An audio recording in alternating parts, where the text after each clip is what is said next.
창세기 39장 6절부터 10절까지 말씀드리겠습니다. 요셉에게 온 위기입니다. 사람이 살만하면 위기가 옵니다. 위기 극복을 잘 해야 복을 받아서 누리게 됩니다. 6절에 요셉은 용모가 준수하고 잘생긴 미남이었다라고 했습니다. 여자들에게 호감을 살만했습니다. 일도 잘하고 하나님께서 복까지 주셨으니 요셉은 인기가 올라갔습니다. 7절에 주인의 아내가 요셉에게 눈짓을 하며 나하고 침실로 가요 하고 꾀었다라고 했습니다. 보통 남자들은 이런 일을 당하면 거의 99%가 좋다고 그렇게 하게 마련입니다. 여자들은 안 된다 그러는 경우가 많지만 남자들은 대체로 허락하는 경우가 많은데 그것은 하나님 앞에서 죄가 되는 일입니다. 좋은 일에 나쁜 일이 생기게 마련입니다. 이 세상에는 좋은 일만 있는 것은 아닙니다. 좋은 일과 나쁜 일이 섞여 있습니다. 제가 내일 그 공기 상태를 예보를 보니까 좋았다 나빴다 그러는데요. 수시로 봐야 됩니다. 어저께도 영선동에 나갔다가 공기가 좋을 줄 알고 마스크 안 하고 있다가 갑자기 생각이 나서 그 미세 앱을 보니까 공기가 나빠서 마스크를 착용했습니다. 조세 공기가 좋았다 나빴다 그럽니다.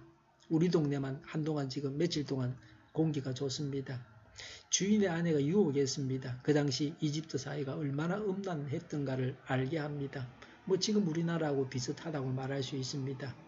보디발의 아내로 인해서 보디발은 더러운 복을 차버리고 다시 집안에 매달리고 간섭하게 되었습니다. 이런 아내는 남편을 출세시키는 자가 아니라 끌어내리는 자입니다. 남편에게 도움은커녕 오히려 남편을 망하게 하는 자입니다. 음란한 아내요 악처입니다. 세상의 악인들은 이런 유혹을 기회요 복이라고 알고 있습니다. 그래서 그들은 망하고 맙니다. 간통해서 잠시는 좋지만 결국은 죗값을 지불해서 망하게 됩니다. 요셉은 살만해지고 평안했는데 위기가 찾아왔습니다. 그래서 성성장구하고 살만할 때 기도해야 됩니다. 기도해서 위기를 맞을 준비를 해야 합니다. 8절과 9절에 주인이 요셉을 믿고 모든 일을 맡기고 간섭도 하지 않는데 그 집에서 주인 말고는 요셉이 가장 높은 자인데 주인 바로 아래에서 주인을 섬기면서 주인을 배신할 수 없다고 말합니다. 이 세상에는 믿어주면 배신하는 자가 많습니다. 믿어주기 때문에 배신하기가 쉽습니다. 의심하고 경계하는 자를 속이기는 어렵습니다. 믿어줄수록 신실하게 행동해야 합니다. 이렇게 하는 것이 사람의 도리입니다. 하나님을 믿는 사람의 도리입니다. 얼마나 신뢰할 수 있느냐 하는 것은 굉장히 중요합니다. 인간 세상에서 신뢰할 수 없는 세상, 그건 말세에 가깝다고 할 수 있습니다. 믿을 만한 세상, 서로 믿을 만한 그런 관계를 맺고 가는 세상이라야 그게 사람 사는 세상입니다. 이런 단순한 것이 잘 안 되는 것이 인간 세상입니다. 제가 한동안 계피 가루를 사지를 않았습니다. 엉터리를 집어넣어 먹잖아. 불신을 했는데요. 어떤 분 집에 갔다 계피 가루 맛을 보니까 제가 집에서 카트로 가른 거하고 비교가 안 됩니다. 얼마나 곱게 갈렸는지요. 그래서 곧 제가 주문하려고 그럽니다. 설탕 대신에 계피를 쓰면 좋거든요. 믿을 수 있는 세상이 되어야 합니다. 그래야 얼마나 살기가 좋겠습니까? 사업을 하다가 배신을 당해서 거지가 된 사람들이 종종 있습니다. 서로 믿지 못하고 불신하고 살아가고 있습니다. 불신하는 만큼 이 세상은 지옥입니다. 먹을 때마다 이게 먹을 수 있는 음식인가 점검해 봐야 되고 밖에 나갈 때마다 공기가 깨끗한가를 점검해 봐야 되고 얼마나 고통스럽습니까? 9절에 나의 주인께서 나의 마음대로 하지 못하게 한 것은 한 가지뿐입니다. 그것은 마님입니다. 마님은 주인 어른의 부인이시기 때문입니다. 라고 했습니다. 주인의 아내 외에는 다 요셉이 사용할 수 있지만 주인의 부인은 요셉이 마음대로 자기 마음대로 할 수 없다는 겁니다. 주인의 아내이기 때문에 요셉이 그녀에게 복종해야 합니다. 그러나 주인의 아내와 간통까지 해서는 안 됩니다. 9절에 내가 어찌 이런 나쁜 일을 저질러서 하나님을 거역하는 죄를 지을 수 있겠습니까? 라고 했습니다. 주인의 아내와 간통하는 것은 하나님을 거역하는 죄라고 했습니다. 하나님을 믿기 때문에 지을 수 없는 죄라고 했습니다. 이런 신앙을 가져야 합니다. 이게 신앙입니다. 예수님을 믿는다고 하면서도 죄는 불신자보다 더 짙습니다. 순 엉터리 천국 백성입니다. 남에게 짓는 죄가 결국은 하나님을 거역하는 것입니다.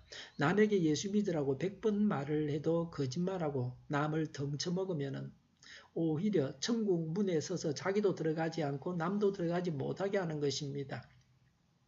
하나님께 죄냐 아니냐가 중요합니다. 하나님께 죄가 아니면, 성경에 기록되어 있는 것이 아니면 자기 마음대로 해도 됩니다. 까다롭게 할 필요가 없습니다. 그러나 성경에 기록되어 있는 거, 하나님의 뜻이라고 확신되는 건 지켜야 합니다.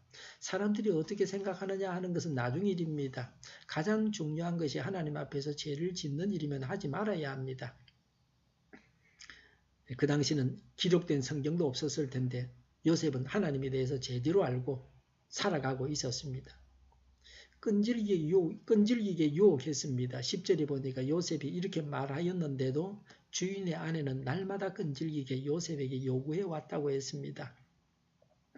보디발의 아내는 말이 통하는 자가 아니었습니다. 양심이 없는 자였습니다. 설득을 통해서 설득되지 않는 자였습니다. 하나님도 모르고 하나님을 거역하는 것도 모르는 자였습니다. 말해줘도 모르는 자였습니다. 인간의 모양은 갖추었으나 인간이 아니었습니다. 말이 통하지 않는 짐승 같은 자입니다. 이 세상에는 이런 짐승들이 많습니다. 교회 안에도 짐승들이 많이 있습니다. 이단 사이비는 다 짐승들입니다. 끈질기게 요구했습니다. 죄를 짓자고 하는 자들도 집념을 가지고 물고 늘어집니다. 마귀는 한두 번 유혹하고 말지 않습니다.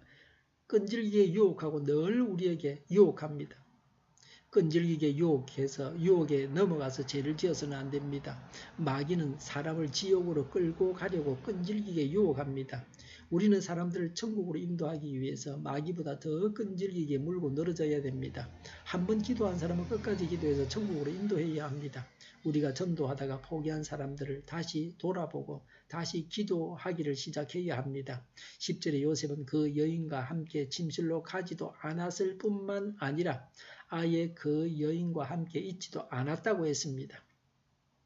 요셉이 할 수 있는 일은 주인의 아내를 피하는 것뿐이었습니다. 마귀는 대적해야 합니다. 성적인 범죄는 피해야 합니다. 죄를 지을 수 있는 환경을 만들지 말아야 합니다. 밤에 어석한 곳에 남녀가 단둘이 있으면 성적인 죄를 짓게 됩니다. 그런 환경을 만들지 말아야 됩니다. 이렇게 하는 것이 지혜입니다. 유혹을 이기고 범죄하지 말아야 합니다. 기도하겠습니다. 유혹을 이기고 죄를 짓지 않게 하옵소서. 우리 동일교회가 만군은집하게 하여 주시옵소서. 오늘은 토요일입니다. 주일을 잘 준비하고 내일은 하나님 앞에 아름다운 예배를 드리게 하여 주시옵소서. 예수 이름을 명하노니 모든 병만은 물러가고 몸의 모든 부분들은 온전하게 될지어다. 신유의 기적을 베푸셔서 저희의 질병을 고쳐주시옵소서. 저희와 교회와 이 나라의 민족을 불쌍히 여겨 주시옵소서. 독재 정권이 무너지고 평화 통일을 이루게 하여 주시옵소서. 전쟁 위험이 사라지게 하시며 북한의 핵 문제를 해결하여 주시옵소서. 신앙의 자유를 누리며 살게 하여 주시옵소서. 국회가 하나님이 기뻐하시는 법만을 만들게 하시며 반성경적인 모든 법과 내규들이 즉시 철폐되게 하여 주시옵소서. 대통령이 통치를 잘하게 하시며 지진이 일어나지 않게 하시며 출산율이 올라가게 하시며 에너지 정책, 재활용법 정책을 제대로 세워서 집행하게 하여 주시옵소서.